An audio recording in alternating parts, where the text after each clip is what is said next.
እንደዚህ ሰዎች ግን እኔ የምለው ጤነኞች ናቸው በእውነት? በስመ አብ ውሸታቸው ግን።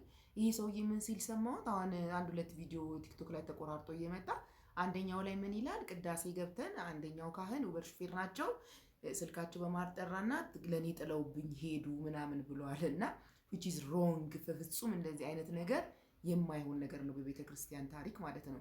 አንድ ካህን ቅዳሴ ተረኛ ሆነው እንኳን እንዳይታጎልባቸው በእነሱ ምክንያት እንዳይታጎል እንዴት ብለው ቅዳሴ እንደሚገቡ እናውቃለን፣ ያደግንበት ነው። ከእንደገና ልብሰ ተክህኖ ለብሰው ቅዳሴ እየቀደሱ እትው ሳይባል ቅዳሴው ሳይጠናቀቅ በፍጹም ልብሰ ተክህኗቸውን እንኳን አያወልቁም ማለት ነው። እኔ ባደኩበት ኤሪያ እንደዛ አይደረግም በጭራሽ ማለት ነው። ይሄ ሰውዬ ከየት አምጥቶ እንደዚህ እንደሚያወራ እንደዚህ እንደሚዋሽ።